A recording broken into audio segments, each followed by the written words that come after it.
Welcome back, everybody. 5:34 p.m. November 28th, 2017. Alright, in this video we're more going to be talking about the Northeast and a system that we will be dealing with in the next day or two that could bring some snow to higher elevations, as well as almost certain rain to most of the Northeast. First, I want to just give a little bit of shout out to our friends in Florida.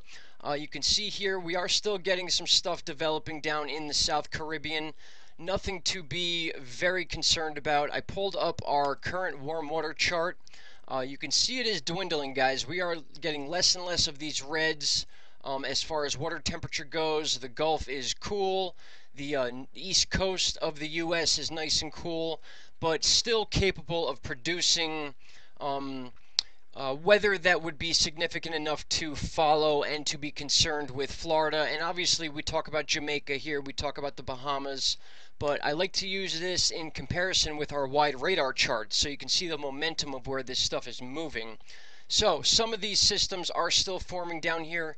Nothing like tropical storms or anything like that. I'm almost positive we are past that point in the season. We are literally 2 days away from our said November 30th cutoff date for hurricane season. It's been a crazy one. It's been fun doing this with you guys, but it's going to calm down finally. But as you can see here, we do have some of these storms that pop up within those warm water areas, and the momentum that we're talking about here does bring some of that up towards Florida. I don't see anything in the immediate future that's going to cause anything crazy.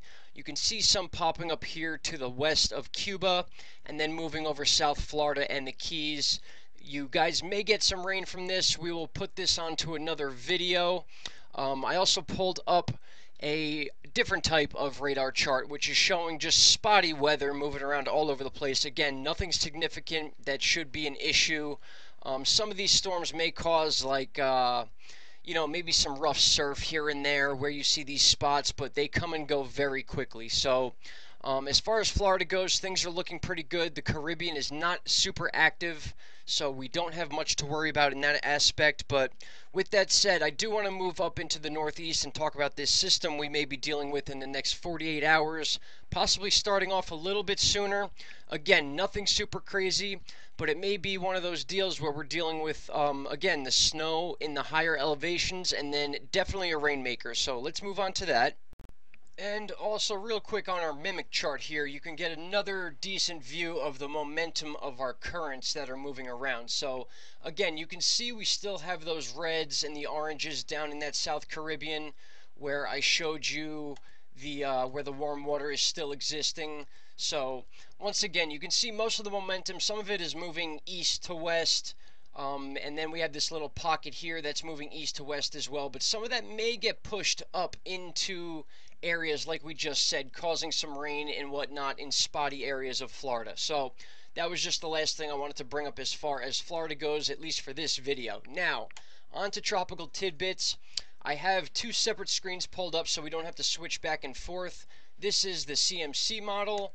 Here is our GFS. They are pretty similar in what they're expecting to pass over the Northeast. Now, those of you that have been following the Weather Channel and stuff like that, you may have been hearing about this, that this will be a rainmaker. So, and they're also talking about the higher elevations because of the cooler temperatures we've been having in those higher elevations. I mean, a lot of you have probably noticed today that it was beautiful weather in the Northeast. It was very warm today, considering the past couple days we've had. So first we're going to take the CMC, we're going to back it up a little bit and just get an idea of where this is coming from.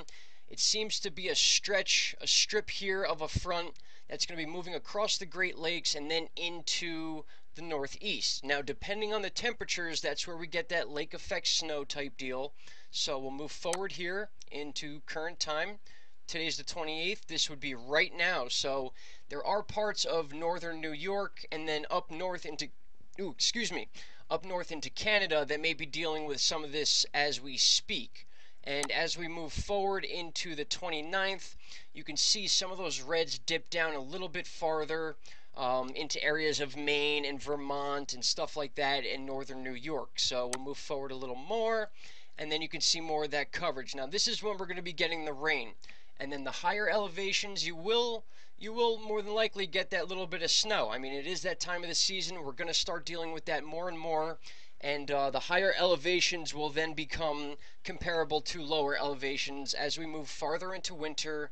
And guys, we're going to be getting some snow, so get prepared. It's coming. Get the shovels ready, the salt, all that stuff that we all just love to do. So we'll move a little bit forward and just see how long it's going to take before it passes through. And about right here, I guess we'd be done with it, and that is towards the end of the 29th. So that's why I had that range on the thumbnail going from the 28th to about the 30th, which puts us right outside that hurricane end mark in the season. So also, we're going to check out the GFS and see if they are very similar in that idea. We'll back up to the 28th. You can see that deep purple is a little bit further to the west than we showed on the CMC. But as we move forward, it actually dips down right over the top of northern New York, which may again bring that higher elevation snow, but certainly rain. So for the next 2 days, it's going to be a little dreary outside. It may drop the temperatures. It could be a warmer rain. It's hard to tell because this dip here in the jet stream, it's not pulling down a lot of that cold air from Canada, so we are still dealing with those mild temperatures. But again, those higher elevations, they are going to expect the snow, and especially for the mountains, the areas in Vermont and stuff like that, they love this type of stuff because they get to start making snow and then they get to start making money. So that's the way it works with that. Now we'll move forward and we'll also see when this decides to pass through. I would say this is about the end of it here. It looks to be that the GFS takes it to the 30th before it's actually passed and out of our way. Now, also, really quick, before I move on to Ventus Sky, just to verify what I showed you here, we may be dealing with something coming up closer towards December 5th. So I'll move you forward here. We're in the 2nd and the 3rd, and you can actually not really see it in the GFS, so we'll switch to CMC. Move forward. Here's the 1st, here's the 2nd, here is the 3rd, 4th, and then the 5th right here. So you can see this thing is going to be making its way towards the northeast. Now as we move farther like this, some of this stuff changed in the last hour. This was actually covering the northeast about an hour ago. So there still is a chance going from the 5th into the 6th, the 7th, and possibly the 8th, where this could take a turn up into the northeast. And again, it's all depending on temperatures now. We're kind of on that teeter-tottering time where one day it could be 40 degrees, it could be 35 degrees, and then anything under that we could be dealing with snowmakers. So I know it's a little bit farther into the future, and according to CMC right here, let's get back to that shot right there, by the 7th, this right here could be a snowmaker. So we're going to keep an eye on that. I'm going to be more frequent with these videos now that I'm back home and back in my office, so to say. And we are going to be watching this stuff closely. There's no doubt about that.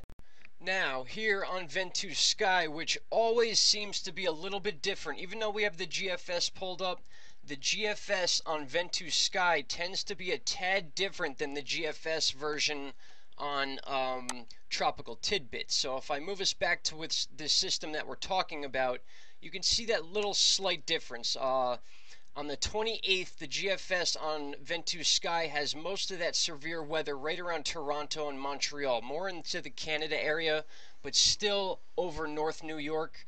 And then back here, you can see by the 29th, it has already passed over New York. So there are differences in these charts, so it can be confusing to people. Sometimes that's why it's hard to predict exactly when the most severe parts of these weather systems are going to hit or not, but still, it's good to use these different charts to get basically an average of what we're going to see. So I'll move forward a couple days, and here is the 29th. And by the 29th, you could see those deep colors have already passed off into the Atlantic Ocean, but you see that downwind coming from Canada, and that usually means colder air because it's much colder up in this area. That's why when we get those dips in the jet stream, it's sucking that air down into the northeast. So that's when we start dealing with our nor'easters, and with the cooler air as we move farther into the month, that's what's going to determine our snow situation. Now, before I let you guys go, I know this is a little bit of a shorter video, but I just wanted to touch base and give you guys some ideas of some other severe stuff going on. Now, these pockets you see here, this greenish teal type color, you can see it here, and also this orange. The orange is more of uh, a more dense effect, if you want to call it that. These are wind advisories, and actually they're related to fire. So they're actually giving fire warnings in some of these areas on these warning charts. I'm assuming that has to do with wind, and because of the temperatures we've been having, the warmer temperatures, it is possible that the warm mixed with the wind, it may be due to people camping, stuff like that. Just the fact that fires and like chimneys being used, stuff like that. The wind is capable of moving that soot or those those hot ashes into different areas, and that's what they're worried about. And we dealt with a lot of that in Southern California and in the Napa area, where the winds were so severe that they were pulling those already very hot embers and leaves and stuff like that and transferring them to different areas and causing more fires. So I will explain a little more of these types of charts. This is on Weather Underground, by the way. You can check this every day, and anytime you click on one of these areas, it gives you a detailed write down or a text or a white paper, if you want to call it, of what they're talking about. So right now it's elevated wildfire danger, and the reason they're saying that again is because of the wind. So you can see the wind is being brought down here, a little bit warmer here in these areas, so they're worried about the wind carrying over embers, fire, so on and so forth. So that's what we're dealing with right now. I have a few videos in the works right now. I'm sorry it's been taking me so long to get these videos out about the booms and stuff like that people have been hearing, and the meteors and stuff like that. I have a few different videos going on at the same time right now, and that's why there's been that delay. Plus I had that personal issue sorry, I was dealing with over the last week or so. But I'm getting back at it. We're making videos here, guys. We did lose some subs, things happen. This is YouTube. I just want to give a little shout out to MrMBB333, who sadly got a strike on his channel for the first time ever. The guy does such great work. He's very, very specific with the research he uses, and it's just horrible to see someone like him getting a strike on his channel. So I also advise, I don't have links pulled up, but I also, any of you that follow me, that follow him, please go check out his backup channel, sub to him. He does a lot of hard work. He's very thorough in everything he does. Very, very smart man. I suggest you all check that guy out. He's been picking up the slack with other people that do this type of work that haven't been around as much as him. He's doing 12, 13-hour days, sitting at his computer, just doing this work for you guys. So really, if you can, go sub to his new channel. I'll try to get the link down in the description box for you. And that's about it for now, guys. I do have a lot of requests down in the comment sections to focus on other areas of the world, which I will be doing. Like I said, I'm just getting back in to my office. I'm going through my research. I'm putting together good quality videos for you guys. I don't want to just make videos just to make them, 2-3 minute videos just saying, oh, here, check this out, check that out. So I put time and effort into this, and I want to give you guys quality work. So, and once again, guys, I just want to thank every one of you that have been saying all those positive comments down below my videos, even older videos. I'm seeing people rewatch and giving their thoughts and stuff like that, and it means the world to me. So I just want you guys to all know that. And again, guys, that's it for now. We got a lot of stuff coming up. I'm going to be posting a lot more lately. I can promise you that. And I just really appreciate you guys sticking with me. Some people just don't have the patience. They want videos every day. They want them twice a day. And you know what? Sometimes it just doesn't work out that way. But I'm telling you guys right now, I'm not going anywhere. This channel's not going anywhere. We're going to find plenty of stuff to talk about. We're going to learn a lot. And that's what this is all about. So with that said, I hope everyone has a great night. I'm going to talk to you all in the morning before work. And that's it for now, guys. Have a wonderful evening, and we will talk very soon. Bye-bye.